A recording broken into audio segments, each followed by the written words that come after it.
Oh yeah, hey buddy. Hey buddy. Let's do a review. Best teeth in the game here. The internet's busiest music nerd. And it's time for a review of the new Lianne La Havas record, Blood.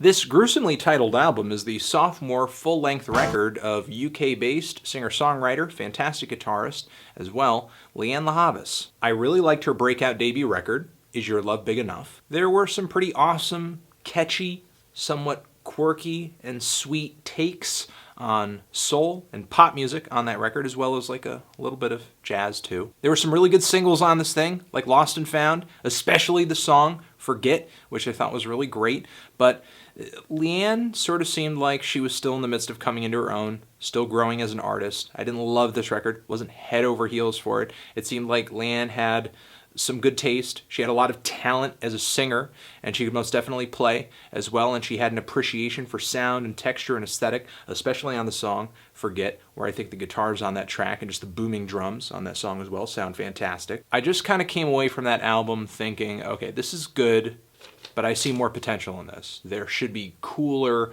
awesomer things coming in the future for this artist. It just seemed like Lianne had too much potential for me to just like fold on her next record. However, though, when she came out with the debut single for this new album over here, Unstoppable, it didn't really take off like I was hoping it would take off. It's not a terrible song, but it just doesn't really have that much single potential. It's kind of a slow burner. Not only does the song just kind of stop out of nowhere, which makes its title kind of funny, but that's not really the reason I think people aren't into it. It's a very lavish, emotional, modern soul ballad. It's not a banger, though I do think the song does have some of Lianne's best vocals yet put to a record. I just think the song requires, a couple listens to really get it and appreciate it and see how good it is. That's all. It doesn't have that instantaneous spark a single should. This song I was really kind of mild toward until I had actually given the album itself multiple listens. It was only after that that Unstoppable actually won me over. But maybe on this record Lianne isn't going for sparky, she's not going for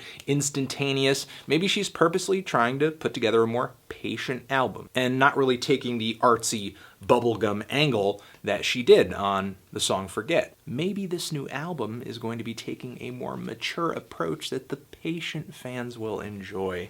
I'm patient, lay it on me! And that is mostly the exact direction this entire album goes in. I think Lianne goes a little bit more soul and a little bit more jazz on this record than she does straight pop. But like with the song Unstoppable, even though I do love that song's huge string sections, its awesome soaring vocals, Lianne isn't much for an ending on some of these songs. Like the song Ghost, which just abruptly ends out of nowhere, or the song Wonderful, which just repeats into oblivion, and it just kind of finishes as the song is kind of getting tiresome to listen to. Or the song Grow, which just kind of meets a sudden fade out that just brings the song down to allow the next track to pop in. But despite the endings on this LP being kind of weak or just really non-existent, I think this record does feature a lot of improvements for Lianne. For one, I think she tests the limits of her voice with some really subtle, powerfully emotional ballads, as well as some louder tracks too, where she is just really pushing her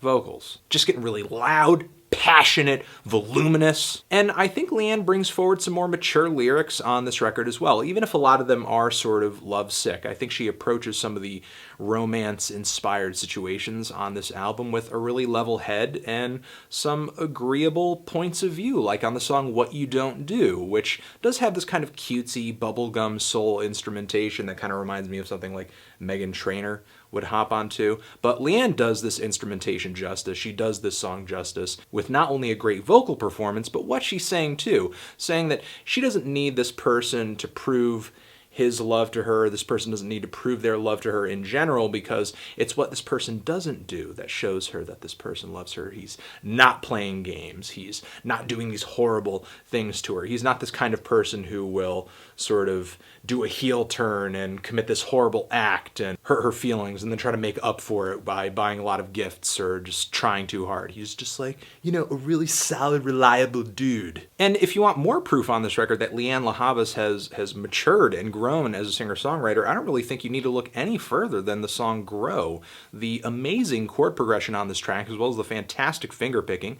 Sounds like a nylon guitar on this song. Could be wrong, but it has that nice, warm, nylon sound. And the chord progression on this track is like almost Spanish guitar inspired. And the way that the chorus explodes with the drums and the bass, and it just sounds so heavy, and how the verses by comparison are so bare and skeletal but still powerful and emotional, because Lianne's singing is top notch on this part of the song. She just has this great dynamic with her voice. I mean, when she goes subtle, when she goes quiet, she's just as emotional as when she's just, really turning up and really getting powerful. That's sort of the thing that was lost on me a little bit on the new Florence and the Machine album. There was just really no variation. It was just always intense, always loud, always belting, always ah! Whereas Lianne, I mean, she has these peaks and valleys that make these songs a bit of an emotional roller coaster. Turn up the love, turn up the love. I can't sing her parts on this track, but it's a fantastic song, and whenever it's on, I just want to,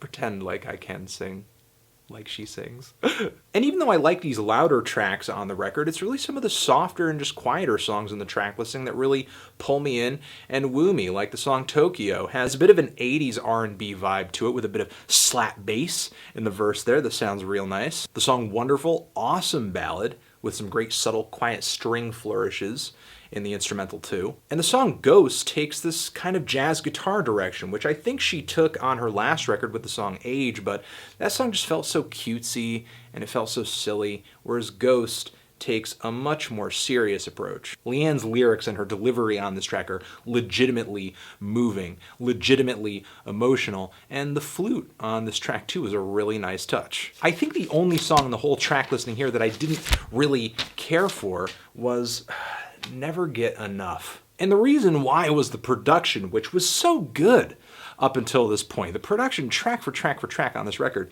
is fantastic, even though Lianne works with a myriad of different producers. But on this one song, we have this kind of skeletal, subtle acoustic guitar backed verse, like there are many of on this record. And then all of a sudden we explode into these booming drums and these compressed, distorted guitars and kind of this howling guitar lead that sounds like it's trying to pull like a Jimi Hendrix. And there's like almost no real significant tension buildup leading into these booming choruses.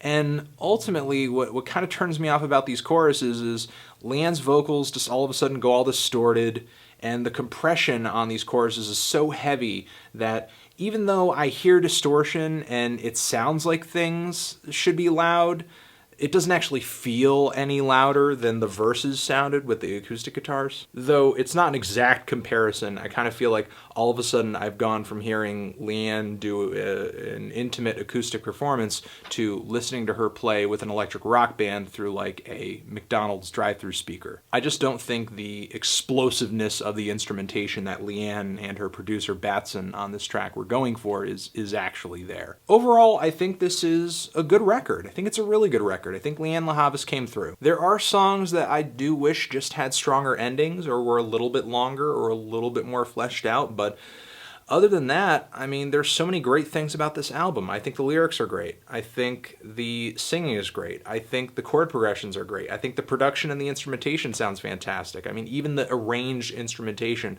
doesn't sound tacked on. It actually complements the core drums and guitars and keys and what have you really well. And most importantly, I just get this really strong feeling of love from this record, like authentic love. Not like love just went into it, which I'm sure it did, but like these songs are just so drenched in the idea of love. It just feels so real, and it makes me want to be in love. And I feel fortunate enough to be in the position where I actually am in love.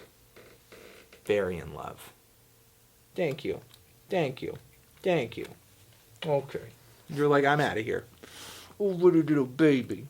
What a little baby. I would highly suggest, highly recommend this record if you're looking for something poppy, sweet, really soulful, with some great singing, with some great lyrics, with some solid hooks, with some great instrumentation too, and with a lot of emotion. I think Lianne La Havas, she's got a lot going for herself on this record, and I hope to see her just continue to improve things in the future. Those endings, gotta get those endings on there. Tie up all those loose ends.